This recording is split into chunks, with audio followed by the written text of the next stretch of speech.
and you know, won a competition on a PlayStation to try out to be a racing driver, and has just stunned everybody since.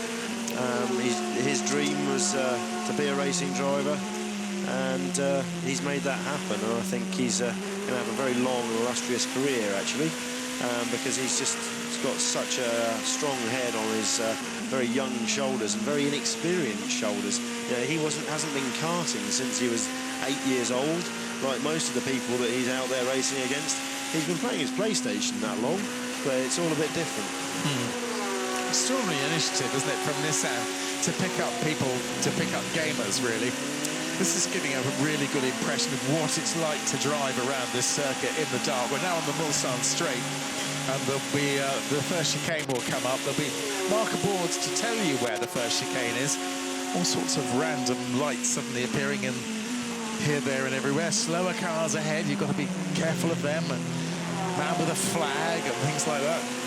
It's quite difficult, but look how bright that looks. And there he goes. Swiftly dispatches the slower car. This is Kazuki Nakajima still in the car. It looks darker on the camera than it really is here, but that said, down that tree-lined Mulsanne Straight, there's no light pollution. So here we've got a fairground opposite us that gives off a fair amount of light. Yeah. So it probably is quite dark down there. And actually still over to the west, there's still light in the west as well. There is, yes. A beautiful evening here after the rain showers we had earlier. I don't think we're in for any more of that during the night, not a cloud in the sky.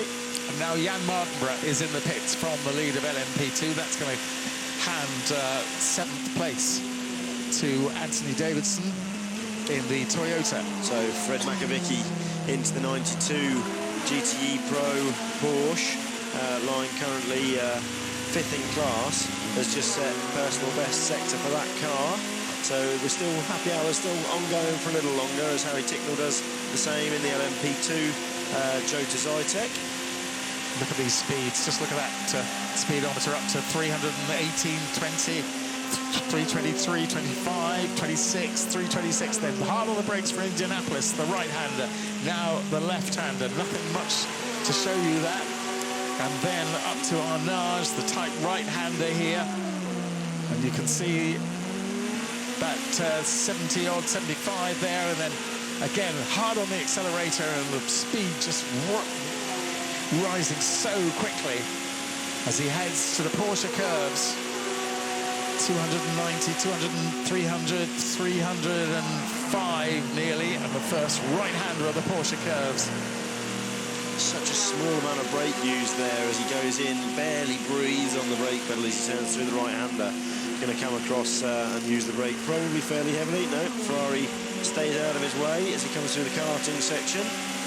Back hard on the throttle, and he's got a little bit of energy left he can use this lap. So it's a 3-lap rolling average, so if he doesn't use it now, he can get away with using it on the next lap. That's the bar on the right-hand side, does it? So it will zero again, will it? It will, as he crosses the line. He's using it on the way out of that last corner, and as he crosses the line, there we go.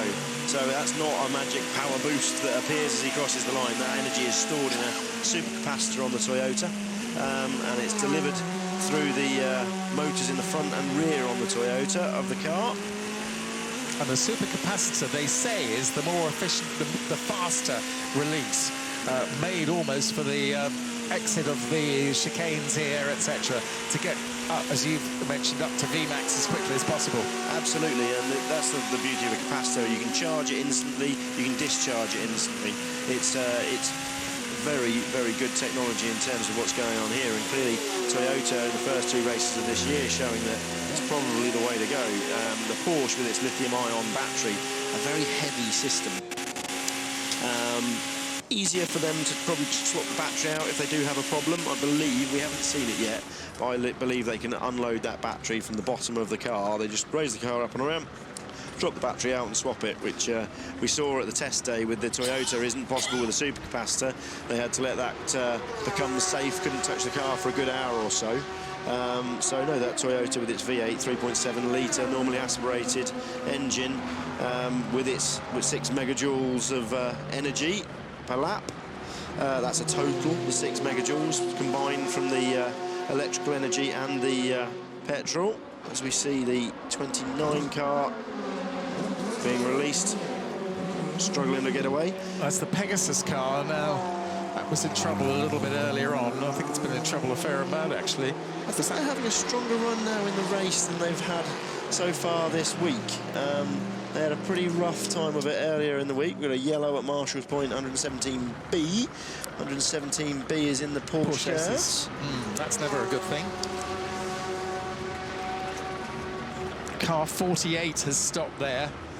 And that is, let's have a look through. 48 is the Murphy prototype, unfortunately. Those guys not having much luck, having already lost a massive amount of time when Karun Chandok had an incident. We still don't know who was at fault there, but he coming together with and the safety car ready. I'm just looking out the window. You can't see this on the screen, but the safety car's just fired its engine up and sitting there with his foot on the brake, ready to go. So Eduardo Freitas will be talking to them about whether they need to do that. Yeah, one of the Grieve Zytek cars, the 41, getting involved there with, yeah, everybody taking this as an opportunity for a pit stop, just in case, because now's the time if you're going to end up with a safety car. Number 48, driven by Nathaniel Berton, the GP2 driver who's won in GP2 this year. So very rapid peddler, but we don't know why he's stopped off track, left-hand side, which is should be offline. Absolutely, but be interesting to understand what's gone on there. We certainly haven't seen any pictures of it, which is strange. But he's, yeah, that car, they've lost a good hour in the pits, putting the car back together after Karun's second accident of the weekend. He went off on Thursday night and caused the slow zone that meant we didn't get the crescendo that we were expecting in Q3. Harry Ticknell setting a personal best again. This happy hour's not over. These guys in these LMP2, that was on his in-lap. It's phenomenal. Hard to Webb, 21 seconds. Yeah, and isn't that going to be a scrap? You know, Ollie Webb, another young single-seater driver with who's switched over to the LMP2 category. And you can bet that Darren Cox and Andy Palmer and the team at Nissan are looking at these young drivers that are running in the LMP2 category and taking their pick of guys that are more than capable of challenging the Nakajimas, Fasners, Zinnes, Webbers of this world for their LMP1 program next year. And the safety car has been stood down, seeing that now. So again, you can't see that. I'm just looking out the window and seeing what's going on there. So we're not going to see a safety car. The 48 stopped. It's on the left-hand, so it's on the inside of the left-hander, which is where we saw the car that it was assaulted by, or it assaulted earlier, stopped in free practice as well. So I don't know until we see what's going on. Why? Let's hope we can get the 48 car back, because Murphy's men deserved some luck. Well, Nakajima still out in the lead, just waiting to see how big that lead is over the number 2 Audi of Marcel Fessler in, as I say, number 2 Audi. Then Marc Genet in 3rd place in number 1 Audi, and then the number 20 Porsche of Mark Webber.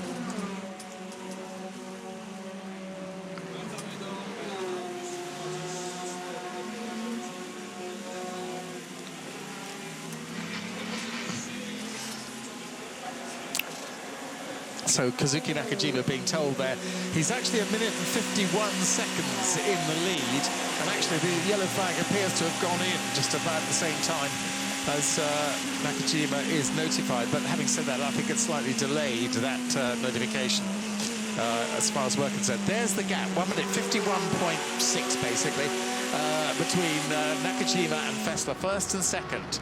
They're on the same lap, and then a lap down at that stage is Marc Genet, who is 2.5 seconds ahead of Mark Webber in 4th place. Mark lapping quicker than Genet last time around, now in the 3 minute 29 second bracket for Mark Webber. That's almost his fastest lap, although it doesn't show it so far up on the screen. Here we are riding on board now with Mark Webber.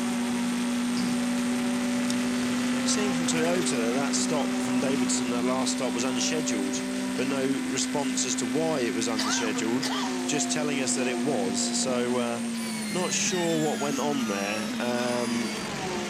Davidson, of course, in the 8, we did see some oil going into the car. So perhaps an alarm there that they needed to respond to, but equally, these cars, if the car is blowing oil out into the catch tank, they have a level sensor in the catch tank. They'll have to come in and do something about that. It was under the safety car. It was. So it was possibly that was the reason for the unscheduled. This is the Christian Klein car, number 43, that was brought into the pits. It's currently in about 7th or 8th place in the class. Just waiting to hear what's happened to that Murphy car. No reports from anywhere yet, but the car's definitely been cleared. We haven't seen anything. The yellow's gone.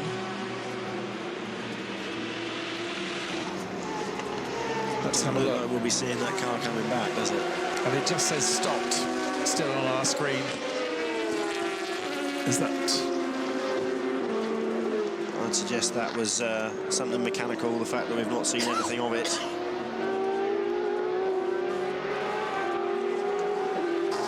So look back at the GTE class.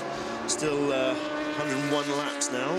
Giancarlo Fisichella now 10 seconds back from that Aston, so they're being a bit more sensible now that it's properly dark. Happy hour's over for them. But yeah, the guys are all closing on Darren.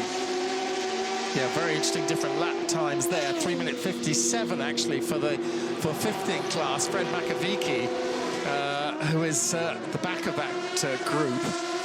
He's actually the fastest. Oliver Gavin, who's 3rd in the group, is 2nd fastest on that last lap. And then Nick Tandy is 3rd fastest on that last lap. So actually the slowest two are Giancarlo Fisichella, who is in 2nd place, and Darren Turner, who's in 1st place. So all very good for a potential, complete potential mix-up in that class. So Dumas' brake issue seems to have gone away. Because he was definitely complaining that he had a brake problem, but he's on the pace. Last lap of 3:33, which maybe not. Maybe he is a couple of seconds back, but I'd be amazed if they were going to let him run round with a problem like that far off, considering the car is a little out of contention now. As we see one of the Astons, can't see the number, rotate. That's Arnage. I've got a feeling that might be Paul Dall'Anna, who was actually on the same lap as the GT pros ahead of him. That will be his 2nd spin of the stint, unfortunately, for Paul, but he is doing a solid job. And he's got Nicky Team behind him in the 2nd of the Astons in that class. And as we mentioned earlier on, Nicky Team, a very, very competitive driver indeed. And a driver, quite a long wheelbase. Again, he's quite a tall guy with a massive shock of blonde hair, which, let me tell you, is a shock. Danish driver. He's sharing with Christian Poulsen and David Heinemeier Hansen. So a trio of Danes there in the Aston. Number 95. So the lead now nearly 2 minutes for Nakajima over Fasler. Fasler looking at 3 minutes 32, whereas Nakajima's 3:28. Pit stop times nearly identical, 57 seconds apiece. The ACO and FIA guys definitely got this right. The restrictors that are used to make sure that the pit stop times are controlled, or the refuelling times are controlled, corrected for temperature, race by race, as well as by the density of the fuel. Obviously the diesel, a denser fuel. Slightly slower flow rate into the tank on the car from the overhead rig above the pit garage. So the 60 car recovering from its little trip through the gravel as well. Just seeing a brilliant photo on Twitter of Paul Trustwell, who's one of the commentators above us in the commentary box with a head torch on. We should go up and give him a nudge on at the end of our shift, I think. Fascinating that Audi have had, amongst others, board members from the group. Ferdinand Piech, Ursula Piech, who are very much the family in charge. Martin Winterkorn as well from the group. And Fernando Alonso went to the garage. Jean Todt, of course, Jean Todt. Fernando Alonso being a friend of Marc Genet, who is now racing for Audi.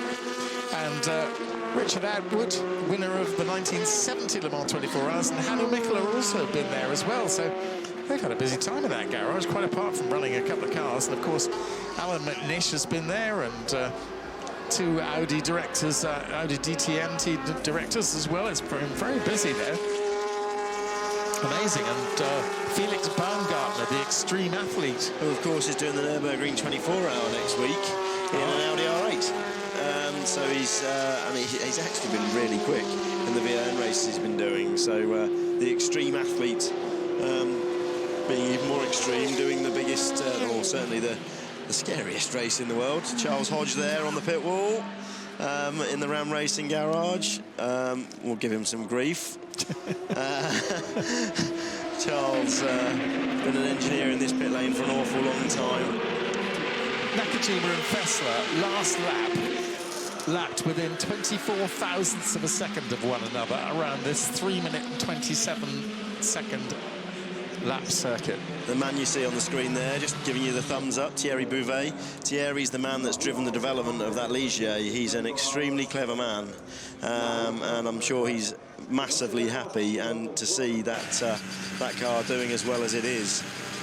He has put blood, sweat and tears into it, and I remember sitting in a meeting with him 366 days ago, penning some bits for that car, and yeah, that car just, you know, fantastic from the on-road guys. It's interesting, isn't it? You say 366 days ago, because everyone says, when did you start planning for this race? One day after last year's race. Well, actually, I think I was talking to Toyota over the last couple of days, and they've already started planning next year's race. Absolutely. I mean, Thierry and I were sitting in his office over in the Techno Park here, drawing parts of that car on the Friday of Le Mans last year. Because the guys, they knew what they were at. They're so well organised with. They weren't worried about preparing the car that ultimately went on to win. They knew what was happening there, and the mechanics were under control. And Thierry fully focused at that stage 366 days ago, and getting this car sorted, this Ligier that we see out there leading the class now with young Mardenborough at the wheel, and Thierry engineering that car. So not only drawing it, but sitting on the pit wall and doing that element too. Well, first and second in class for Ligier at the moment, with numbers 35 and 46. Then the Orica, number 34, in third place. And then the Alpine, number 36 in fourth. The Morgan, number 26 in fifth place. And the Zytek, number 38 in sixth place. But it's not over yet. I mean, just look at that. René Rast next up, and then Christian Klien, Adderley Fong, who's done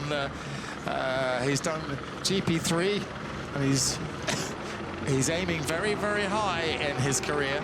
And then Ricky Taylor from the United States coming up next. So it's really very competitive there as well. Absolutely. And I saw a couple of laps ago Ricky setting green sectors for that Labra car.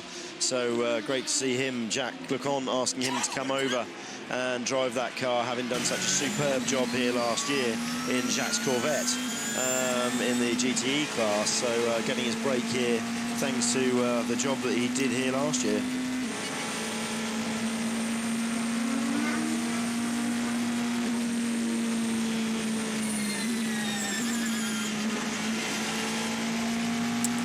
Well, one of the fastest guys out there, Romain Dumas, in the sixth-placed Porsche. Nicolas Lapierre, slightly, just a fraction slower on the last lap. And Nicolas Lapierre, I'm just looking at the back marker LMP1 cars in the Toyota number 8.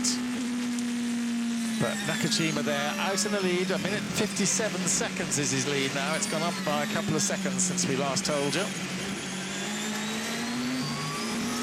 Yeah, I think happy hour's over. No more green sector times appearing. I think the dark now are really here with us. So we're seeing the drivers just settle into a good solid stint. Well, we've probably got...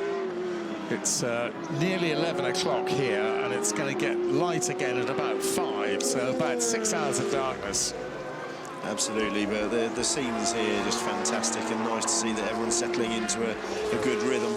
And the hiccups we saw earlier, I haven't seen any of that for a little while.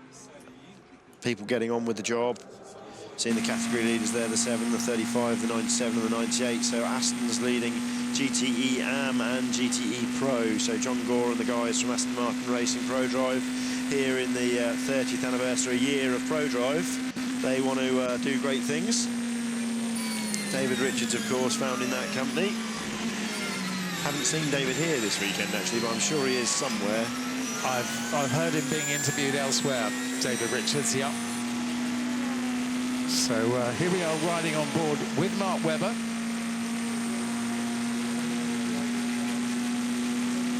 As he's, I think this is the Mulsanne, isn't it? Still, we're not heading down towards Indianapolis yet.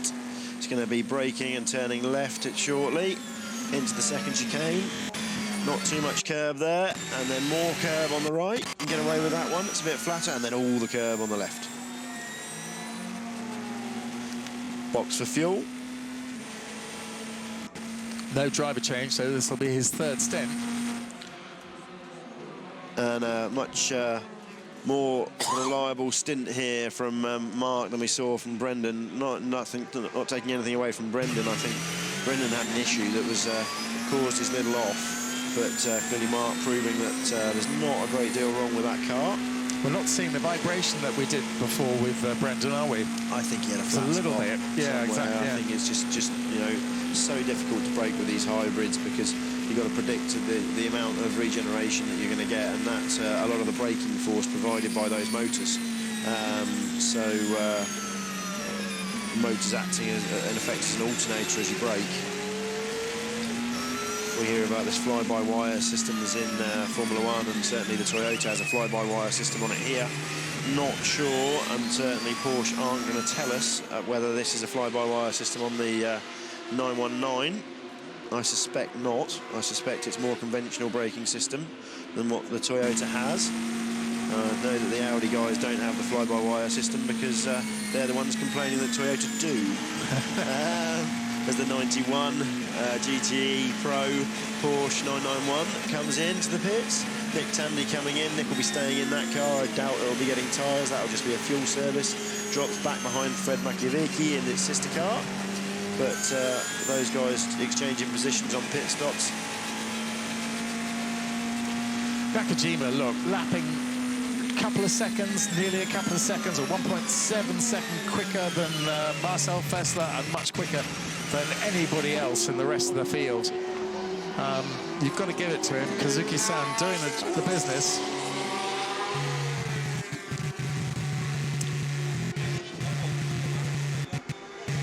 And here's the Porsche of Mark Webber into the pits.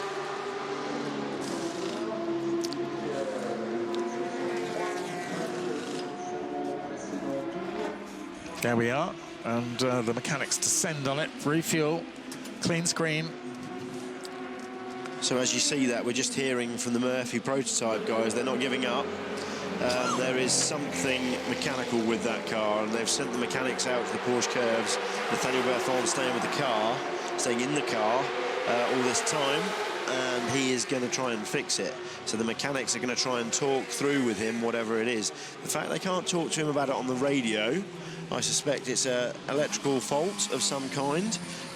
Certainly a lot of these guys carry a mobile phone in the cockpit, and if they do have a complete electrical failure, they can plug that mobile phone into their helmet and talk to the team. But the 3G service and the phone signal around here this weekend has been non-existent, and therefore he might be struggling to get through. Well, Mark Webber there rejoins in the Porsche. As we see the Toyota go screaming past, and trying to keep out of the way. Two Toyotas screaming past him. That must be Karen Chantal just calling me up. No, it isn't. In which case, I'm awfully sorry, Mr. Chantal, you've got the wrong number. Yes, your car is somewhere out there, sir. Yeah. the 52 Ram racing car coming in. So Johnny Molam coming in to hand that car over, I believe. So Ricky Taylor yet again setting a green first fastest sector for that Morgan Run Weather competition team. He's out there trying to prove a point, isn't he? The car might be quite well down the order in LMP2, but it's run faultless, and yeah, he's doing a strong job. Kieko O'Hara in that car with him. I suspect she just did a single stint, and Ricky jumping in now to probably do a triple or even a quadruple through the night. Meanwhile, into the pits, Giancarlo Fisichella has come in, which has handed second place in class to Oliver Gavin. And so Darren Turner out in the lead by 17 seconds now from Oliver Gavin's second.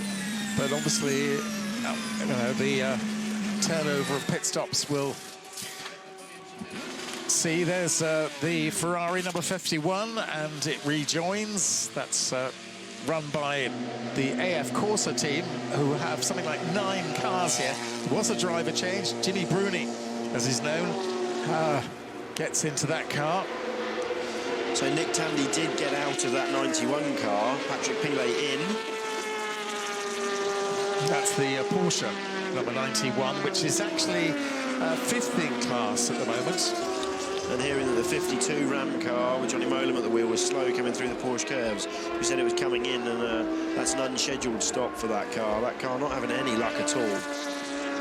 They had a little fire earlier inside the cockpit, which they believe to be the actual organiser's data logging box caught fire, and they had Alvaro Parente at the wheel at the time had to get out the car, jump over the barrier, get a fire extinguisher, get back in, having put the fire out, bring it back. Nothing that controls anything, so it was okay to do that, but had to get that put right before he could go back out on the circuit. He's had the odd drama as well. He crashed in front of us during qualifying as well. Which was driver error, which is, for Alvaro, he doesn't make mistakes like that.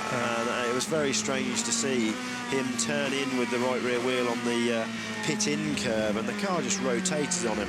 He had no chance. He tried to catch it, but these new curbs here at the Ford chicane, meaning that he had no choice but to, well, it hit the barriers heavily, and the guys spent Friday putting 3 new corners on that car. A lot of welding going on around the rear frame as well, so I suspect he did more damage than we know. Yeah, in the old days, he would have just straightened that up, bounced it across the gravel, and come straight back out the other side. There's certainly the curbs, now that the race is here and people are working through it, I think people are going to say these curbs are the right thing through the Ford chicane.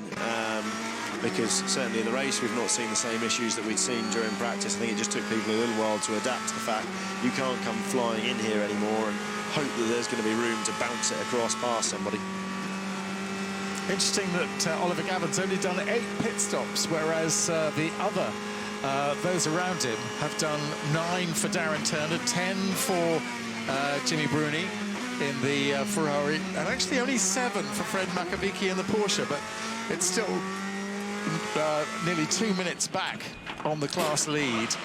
And we're just now, there we are, 8 hours completed. 8 hours, we're at 1/3 distance.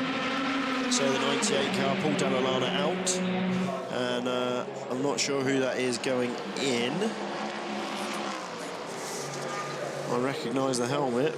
I think that's Christoph Nygaard getting in that car. A very fast Dane.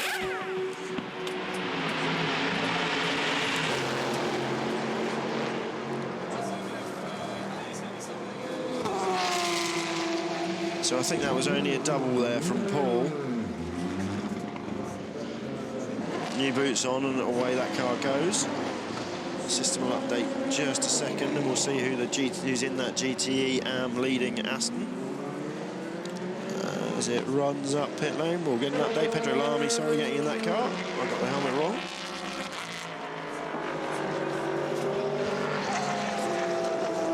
And retains the lead of that class despite the stop. So a little bit, they're stretching their lead in that GTEM class, despite the 2 little offs there during that stint from Paul Dall'Olana. The spin down at Dunlop S's, and also 1 out at Arnage.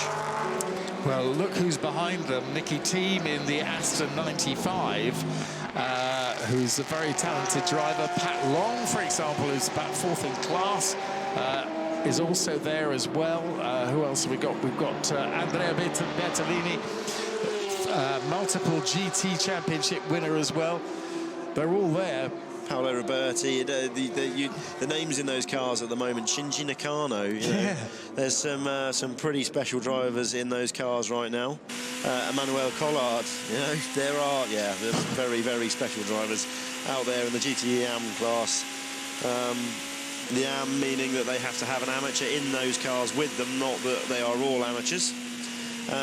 Nelson Panciatici in the Alpine, just setting a personal best lap there for that car the last time around. So he's now chasing down Frankie Mayer in the Oreca for 3rd in class. They're all within, that's stretched a little bit. Jan Mardenborough is out in the lead in that class, and he's now got nearly a minute over Tristan Gomedy in the sister car.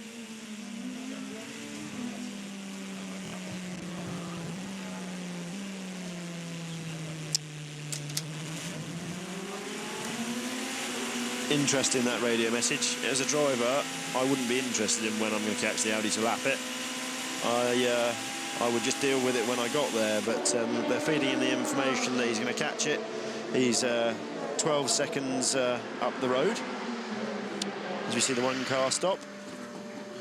The current rate of knots, he's not going to catch, Shinji Nakano is not going to catch Marcel Fassler, both doing the same times. As the one car is serviced. Currently lying 3rd overall. Marc Genet stays in. Full tank of fuel and a very good clean of the windscreen and the headlights.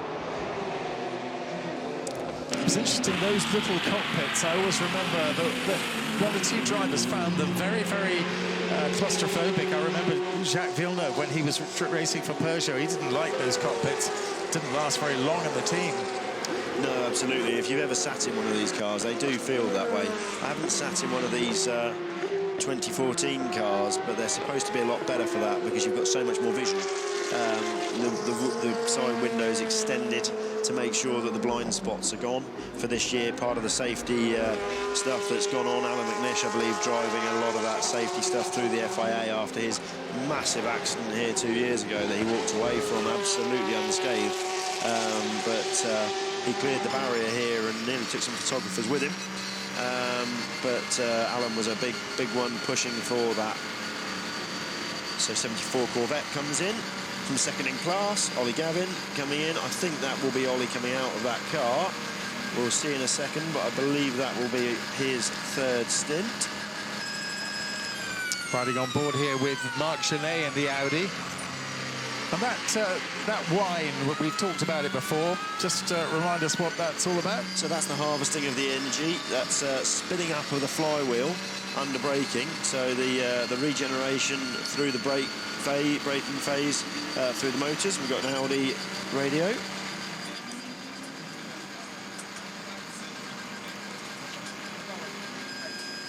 So Kyle Wilson-Clark spotting there for the driver of the #1, Marc Genet. I think that probably was a pit-out message rather than anything else, having just seen him stop. So that was probably while he was on pit road, being given the signal, as we see the Corvette getting pushed back to go out. Thierry Hébert TDS car, which is currently lying 2nd in class in pit, and that's a standard stop. He's just topping the oil up. That's what that red thing is. That's normal. Seems to be having trouble with it, doesn't he? Can't get the nozzle on, can he? These cars, an amount of oil consumption. Some of the cars will run a level sensor inside the oil tank so that they can actually monitor it and top it up when needed. Others will just work to a figure, a known amount of usage, and then watch the oil pressure trace through the telemetry and top up if required. As we see the 8 car now coming through the fantastic Porsche curves at night, yellow MP100. MP100 is just at Arnage, or maybe just before Arnage. We've got a yellow flag, so it could be Indianapolis. We've got some green sectors going on at the moment, particularly some green first sectors. Panciatici really trying to push on in that Alpine to catch Frankie Mayer. as the 8 car comes in. The 8 car obviously out of sequence, 112 laps, now 10 laps down on the leader. It suggests that it was Mark Webber who went off there. 20 rejoined, it said. So potentially, and the message has all totally disappeared, as though he went off briefly. Actually, possibly the same place as Brendan Hartley went off, and maybe it's a sort of Australasian place. So the 8 going into the garage. This is interesting to see what this is. The 8 just doesn't seem to have any luck unless they're using this as a test program for something else. Rear deck coming. No, not rear deck. Yes, rear deck coming off. They have to unscrew some bits at the top, some aerials and bits, before they can do that. The pitot tube on the top there stays, measuring airspeed above the cockpit. Car going up onto high stands. Lots of having a look underneath. Yeah, and that, oh, he's a brave mechanic going under before the chassis stands under. I wouldn't be there. So what are they doing? There's a lot of steam coming off. Mechanic jumping up on top of the light gantry to try and reach and get something. I mean, we haven't had any record of it going off the track or anything. Philippe Leloup on the left there, who is... I'd suggest this is capacitor, supercapacitor related. Seeing that gentleman going in on the left-hand side. He's going through into the cockpit. No, he's down in the pedal box.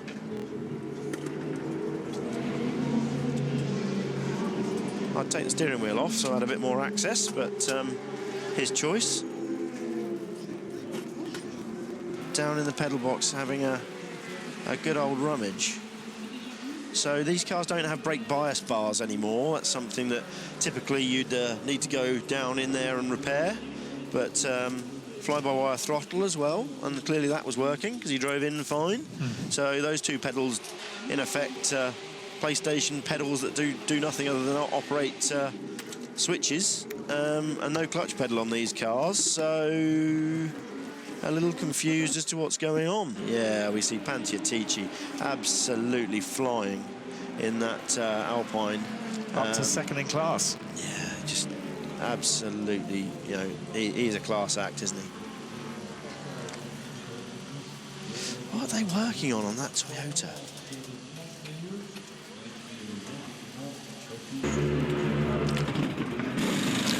'97, that's the class leader at Darren Turner. Into and out of the pits. Was there a driver change there? Darren Turner was in it.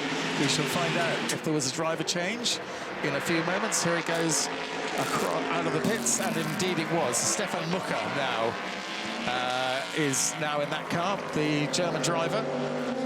And Oliver Gavin now goes into the class lead after that pit stop from the Aston number 97. So Oliver Gavin in the Chevrolet number 74, but it's still very, very close. Jimmy Bruni is now third in class.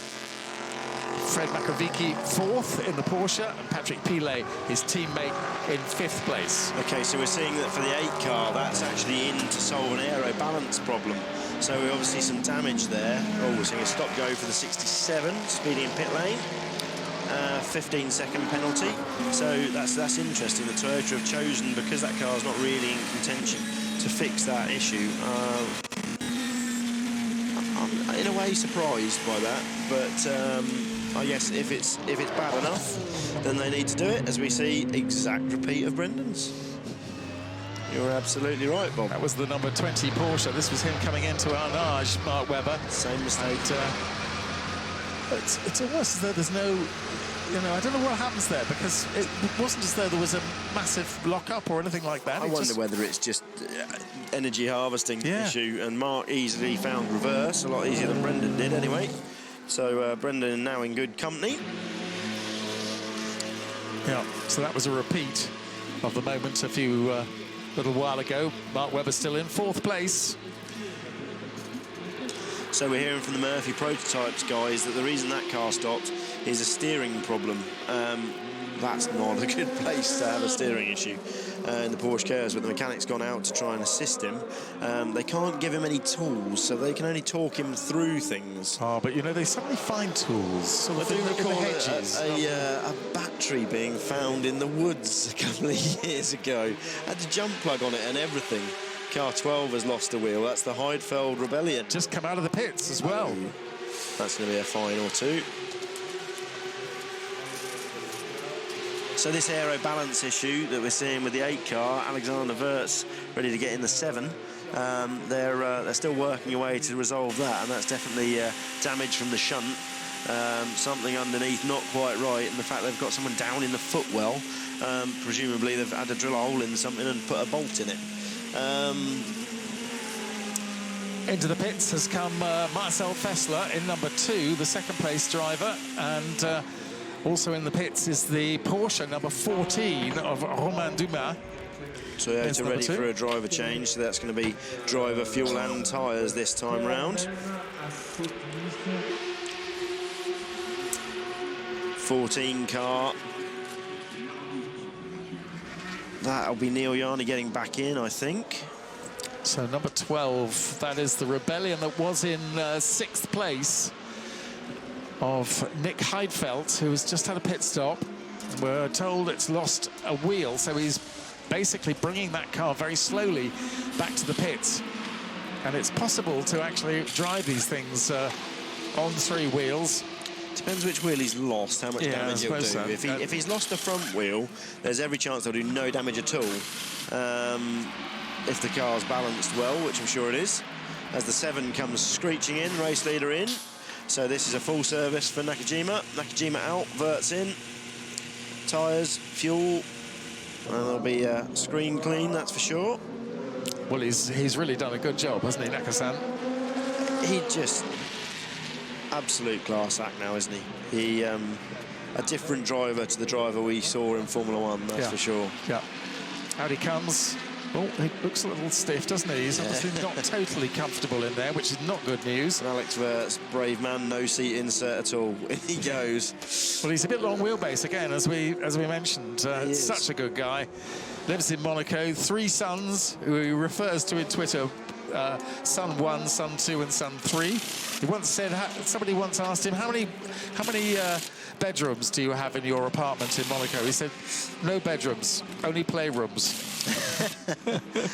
Yeah, absolutely. He and Julia, his wife, very entertaining couple, aren't they, I think? Yeah. Julia, of course, used to work at Benetton when Alex was driving there. She's been around the game for a long time, and long-suffering, I think, is the right way of putting it, isn't it? Well, every now and then it's very amusing. He tweets G&T time, you know, and things like gin and tonic time. What a lovely bloke, Alex Wirtz. There he goes, back into the race. So a nice quick stop, and he's in the lead at 8 hours and 15 minutes. So Pantiatici last time round 39.6 in the LMP2 class, chasing down Jan Mardenborough.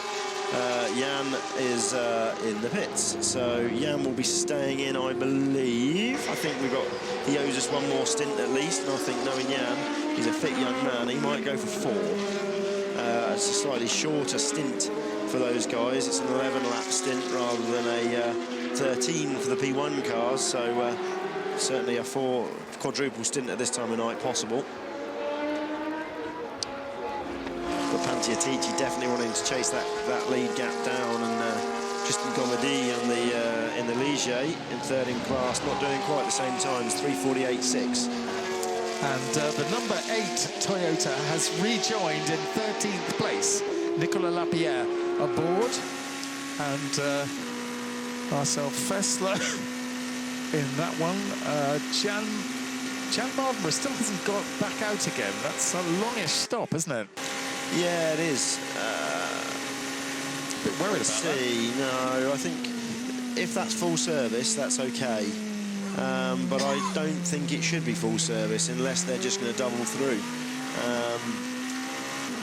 It's the lower risk approach, I guess. But I think Jan and the car are more than capable of certainly triple. Toyota guys having a conversation with Kasuki. talking about the balance. They'll be feeding back anything that they can learn about the car, about the track conditions, the way things are moving. Mardenborough has got back out again. And Mardenborough stays in, as we suspected. So, yeah, that was a relatively long stop, 1:32, which, if that was just fuel, I suspect that's fuel and tyres. So I suspect Jan's burnt through the rubber a bit too quick. And, well, the stint time would be fantastic whichever way. But just so good to see him doing such good things in that car. Trying to just eavesdrop on this conversation.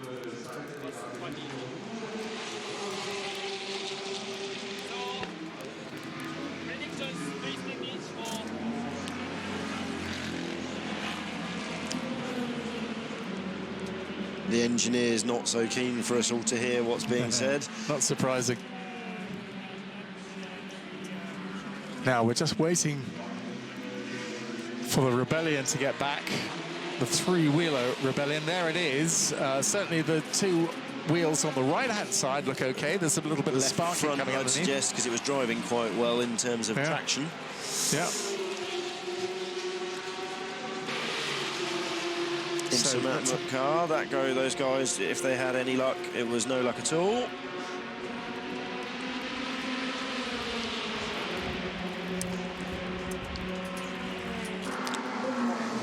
So there it is, the up front left missing. That was the one. And they're going to drag it back into the pits. Yeah, I think they need to... the garage here, check it out. Totally. Just there, they're going to have done some damage to the floor, bringing that car home. Yeah, mechanic straight underneath, having a good look at the floor. They've filled it, now they're coming out to drain the vent hose. You see the vent hose drain can, so when they fill the car with fuel, they have to wait for fuel to come out the vent hose, the air have to let the air out the tank, and they have to then obviously drain the fuel that's gone into the vent hose out to make sure that come the next pit stop they can get the fuel in, otherwise it would be choked and they wouldn't be getting anything in. See there the refuelling man on the Porsche with a stopwatch on the top of his refuelling handle. That's so they can do a timed fill come the end of the race when they want to make sure they're in the pits for just the right amount of time. Now, Fred Makovici brought the fourth-placed Porsche in GT Pro into the pits, and looks as though it's he who takes it back into the race again. So Porsche at the moment giving best to Chevrolet, Aston, and Ferrari in that order. A 52 Ram racing car there, in for more attention. Looks like something on the left front. The guy's having a good old look, good old feel. That car's just had no luck. It's, yeah, Johnny in there in the garage, I can see. So Maris about to get into the Labra car.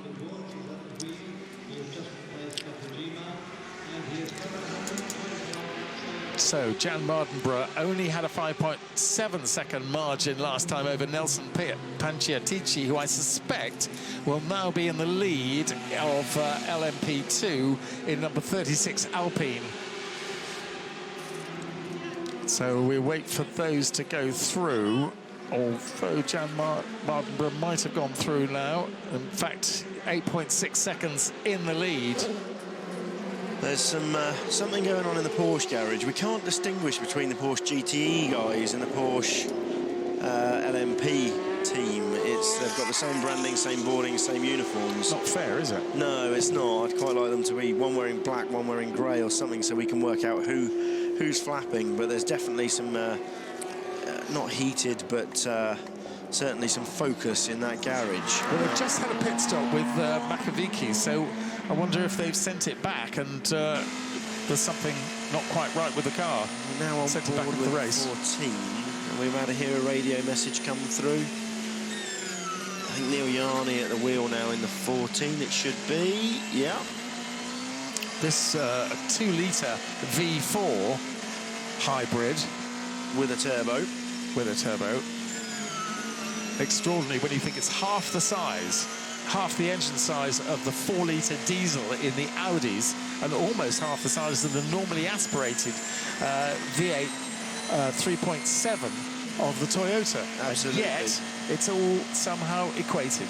Absolutely, they're just using a lot more electrical energy, and also the Porsche unique in the fact that they're harvesting energy that, as the Formula One cars are, from the turbocharger. Something that Audi looked at and decided against.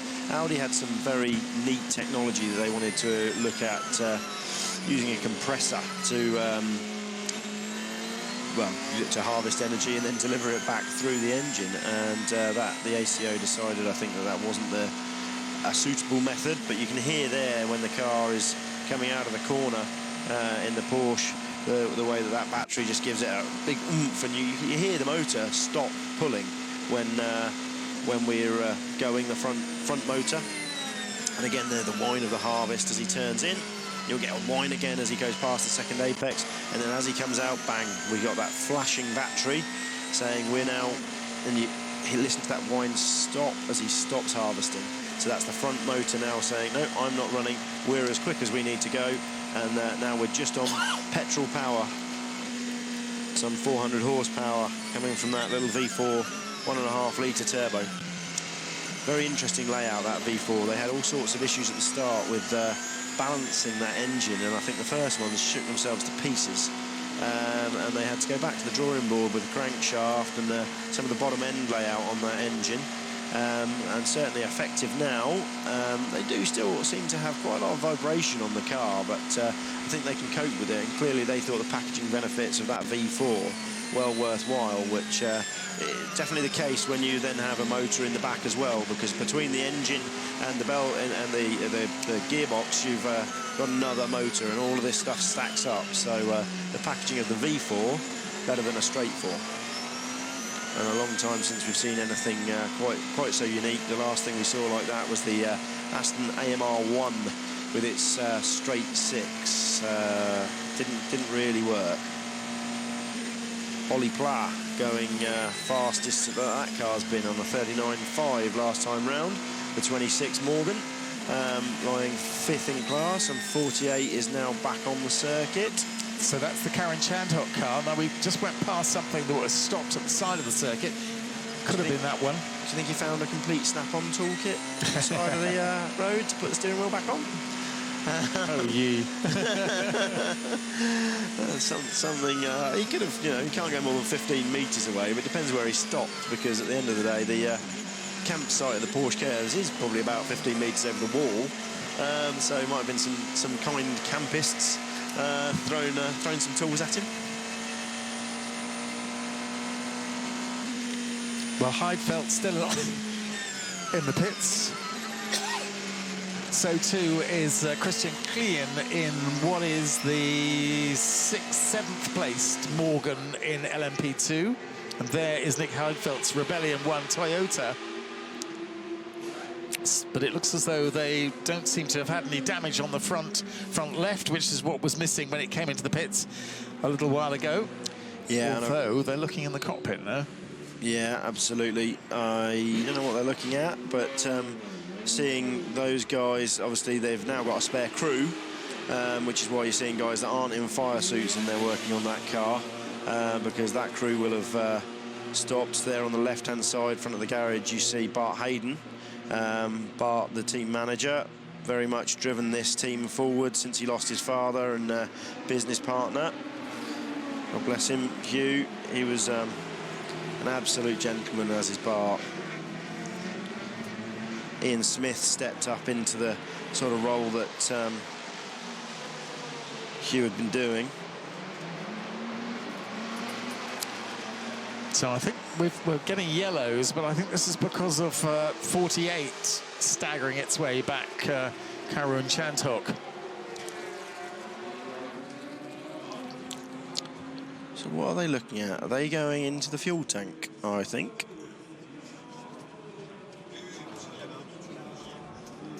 And yet, that wouldn't have had anything to do with losing a wheel, would it? It wouldn't, but I think they might have taken the opportunity to fix something. Something else going on there, maybe a lift pump feeding the collector going down or something similar. They've definitely been inside the fuel tank there. Not a quick job. There's an awful lot of bolts on the front of that tank. I know that one well.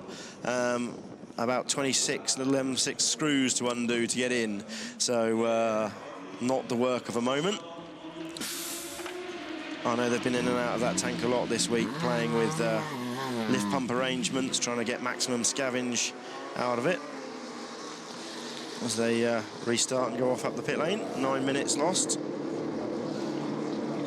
But still a really strong run for those guys, it has to be said, in terms of what they've done with such a new car, and the fact that they're still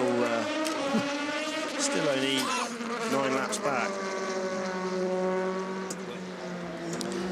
Well, there is the Rebellion rejoining, still with Nick Heidfeld, according to our screen here, aboard, and he's still in 6th place. He hasn't actually lost a position in spite of that long pit stop, although Neil Yanni is now up into 5th in the other Porsche, about 5 laps behind Mark Webber's Porsche. So it's Wurz in the Toyota, 1 minute and 35 seconds. That's come down a little bit. Wurz lapping in 3 minutes 36, nearly 37 last time around. That's pretty slow. Well, it's just whereas traffic somehow. Yeah, exactly. Whereas Fessler was about 5 seconds quicker in 2nd place in the Audi number 2. Then 3rd is Marc Genet in the Audi number 1, and he's about just a lap behind the first 2. 4th is Mark Webber, who is just a lap behind Genet at the moment, and 5th is Neil Yanni in the 2nd of the Porsches, who's 4 laps down, and then another 4 laps to Nick Heidfeld. And Heidfeld is actually on the same lap as the LMP2, or number 35, Ligier of Jean Mardenborough, and Nelson Panciatici as well.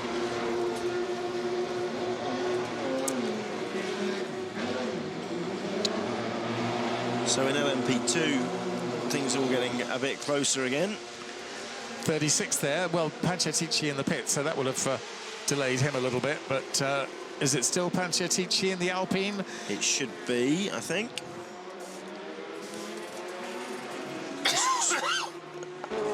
That gap had closed right down as they come in. And in fact, it's yes, it is Panciatici, but he's dropped behind now, not surprisingly, Jan Mardenborough and Tristan Gourmandi and Frank Maillot. So that's the first 3, and then Panciatici in 4th place now in class. Olivier Pla in 5th place.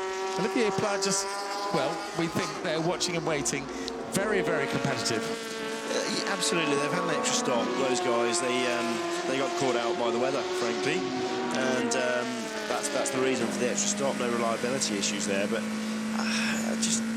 I struggle with that, because that car has got the pace to be there, and you know, we know that car last year here was quicker than the Oreca. I do wonder whether Roman Rusnov and moving his G-Drive squad across, and you know, he had a very, very strong team. Not taking anything away from the guys at Oak Racing, but in terms of the driver lineup at Delta ADR, and there was never a lot between those 2 cars, and I just wonder whether John Martin, and I think here last year he had Ollie Turvey in with him. I think that maybe is a stronger lineup on average than what he's got with Ollie Pla and Julian Canal. And again, not taking anything away from the team, not taking anything away from those guys, but Julian Canal is not in the same league as the other 2 guys that he was with in that car last year at Delta ADR. Yeah, he was okay in a Chevrolet Corvette, but this is a different beast, isn't it? Absolutely, it's proper racing car with downforce, and it's a big leap. He's doing a fantastic job, but it is a big leap, and I think maybe that's what we're seeing there, because Romain, you know, a silver driver, he's very quick in his own right, and I think he and Ollie Pla, yeah, they're every bit as strong as he and say John Martin were, but somewhere there they lost a bit of pace, because they have another Morgan in front of them, which they won't like, the Alpine Judd, which maybe, you know, the Judd, strong engine, and also, you know, HPD up there as well. So, you know, Nissan, HPD, and the Judd. Interesting variety. Yeah, and that class has been dominated in recent years by the Nissan. Well, Mark Genet, fastest at the moment, was fastest. Neil Janney actually set a quicker lap last time around. And then Marcel Fessler, 3 minutes 28. But Neil Janney at 3 minutes 25, that's pretty good. And it actually shows what the Porsche can do around here. He's pushing. One lap anyway. Yeah. Yeah.